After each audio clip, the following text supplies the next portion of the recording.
South Dakota until 12:15 a.m. Mountain Daylight Time.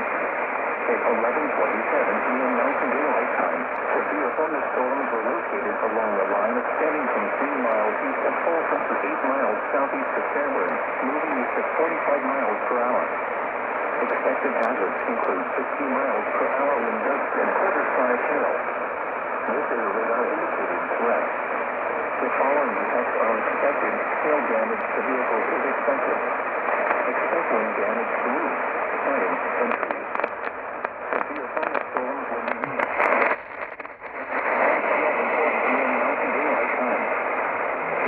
Intersection of Redchurch and King Cable Road and Keith Nelson Cable around 11:45 p.m. Mountain Daylight Time.